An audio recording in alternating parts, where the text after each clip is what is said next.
पेट अलिफ जी आइन की रोशनी में कंडक्ट कयो वञे। सही आइन माना वहाँ बायोलॉजी जी इनमें तो कोई एतराज़ ना है। आप अकॉर्डिंग बायोलॉजी अलग पेट अलिफ सिलेक्शन करण लाइ पहिरियों लेटर कढिया हुन में बि इहो ई लिखियलु आहे त बाइलाज त थींदी अकॉर्डिंग टू बायोलॉजी पेट अलिफ सिलेक्शन करण लाइ बाअख्तियार मरकज़ी कमेटी पेट अलिफ आइन जे मुताबिक़ चुनी वञे। हाणे इन ते मरकज़ी इलेक्शन कमेटी असां हींअर चूंडींदासीं। ठीकु है हाणे उहा कीअं चूंडबी आइन जे मुताबिक़ जो आइन बि असां ॾिसी था वठूं हिन ते मूंखे एतिराज़ न आहे। ठीकु आहे बाक़ी मां चवां थो त वर्किंग कमेटी में रुजू कयो वञे त हाणे अवां बि पंहिंजो पाण में डिसाइड कयो वर्किंग कमेटी में वञणु खपे न वञणु खपे। बाइलाओ तव्हांजो त चए थो वर्किंग कमेटी वञणु अर्ज़ु इहो त वर्किंग कमेटी थींदी आहे मुदे जे अंदरि असां सभिनी खे तालुकनि खां वठी यूनिट ताईं मरकज़ ताईं यूनिटनि ऐं डिवीज़न ताईं त असांखे 4 साल जी क्रास थी विया आहिनि 5 सालनि था हलूं। मरकज़ खे बि 4 साल पूरा थी विया आहिनि असांजो मुदो ख़तमु थी वियो आहे।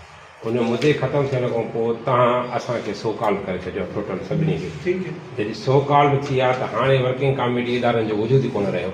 हाणे का वर्किंग कमेटी कान्हे का हाणे तव्हां फुल फिरे जो कोर्ट तव्हांखे कोन ॾिनो आहे। जे वर्किंग कमेटीअ में असां ठहूं आहे त पोइ तव्हां ताईं पहुचूं ई न असां। ठीक है वर्किंग कमेटी जो को जवाब ही कोन्हे को वर्किंग कमेटी वजूद में कान्हे का वर्किंग कमेटी ख़त्म आहे इदारा ख़त्म आहे। अच्छा हाणे मूंखे सिर्फ़ु एतिरो ॿुधायो जॾहिं वर्किंग कमेटी न आहे बाइलाज छा थो चए उन जे बारे में। हाणे कोर्ट तव्हांखे हुकुम ॾिनो आहे। सेंट्रल इलेक्शन कमेटी जॾहिं आउं ठाहींदुसि जी हाणे 5 माण्हुनि जी ठहंदी उहा जी ठीकु है अवां जा 3 माण्हू अवां जा 3 माण्हू अवां जा उन विच में उहे ई मूंखे ठाहे ॾींदा अवां जी सेंट्रल इलेक्शन कमेटी ईअं ई आहे। जी मां करियो साईं जे करे ॻाल्हायो आहे त ॻाल्हायो सही। सभ खां पहिरियां हीअ असांजी पेटियल जेका तंज़ीम आहे उनजो हिकिड़ो पंहिंजो आइन आहे उनजा बाइलाज आहिनि। ठीकु है हमेशह आउं बि अॻु में मरकज़ी हिन टेन्यूर अॻु में बि रहियो साईं जनरल सेक्रेटरी रहियो ऐं वाइस प्रेसिडेंट रहियो। ठीकु है असांजो ही तॾहिं जो का चैप्टर ख़तमु थींदो आहे जेसीं ताईं के असांजो नॉमिनेशन फॉर्म फिल थिए करे असीं जेको आहे इलेक्शन वञूं उहो इदारो उन ॾींहं ते उहो चार्ज पंहिंजी इलेक्शन कमीशन जे हवाले कंदो।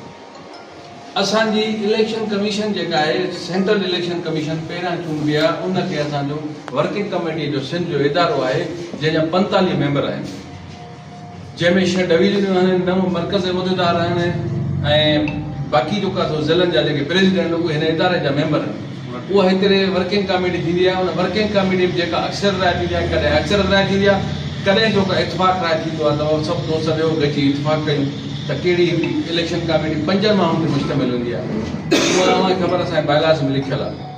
उन खां पोइ जॾहिं उहा शइ थींदी आहे उहो वरी प्रोसेस शुरू कंदी आहे हेठि मोकिलींदी आहे माण्हुनि खे तव्हां तालुकनि जूं इलेक्शन कमेटियूं 3 माण्हुनि ते जेका चूंडियो उहे 3 माण्हुनि ते वरी उहे ई चूंडींदा ॿियो माण्हू कोई न चूंडींदो आहे ॿाहिरि माण्हू न चूंडा वरी उहे बि जेके चूंडियल हूंदा आहिनि तालुकनि जा सदर जनरल सेक्रेटरी बॉडी नवनि जी प्लस वर्किंग कमेटी 11 मेंबर हूंदा आहिनि 20 माण्हू उहा इलेक्ट करे चूंडे करे उहा नोटिफाई करे मोकिलींदा आहिनि मरकज़ी काबीना इलेक्शन कमेटी खे जेका नोटिफाई कंदी आहे हेठि कंदी आहे। उन खां पोइ हू प्रोसेस इलेक्शन कमीशन पंहिंजो हलाईंदी आहे शेड्यूल ॾींदी आहे उन में जेके बि शयूं आहिनि उहे नॉमिनेशन फॉर्म वग़ैरह इहे सभु शइ वोट सर्टिफिकेट लिस्टूं जमो थींदियूं आहिनि मरकज़ी इलेक्शन कमेटी वटि जेका 5 ते ठहंदी आहे।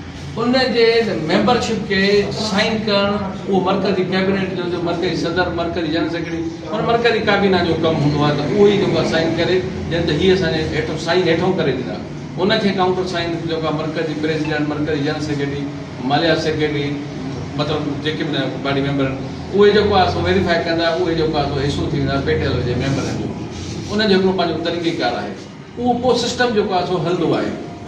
हींअर जेको आहे जेकॾहिं तव्हां असांजो इदारो असांजो मौजूदु आहे अवां जेको बि चओ उहो अवां जो जेको आहे सवाब दीदी आहे त सो कॉल चओ एक्स चओ जेको बि चओ उहो तव्हांजो सभु सवाब दीदी आहे पर मुंहिंजे नज़र में पेटियल जे नज़र में सिंध जे पेटियल जे जेके इदारो जेको आहे उहो हिन वक़्त ताईं अञा ताईं मौजूदु आहिनि।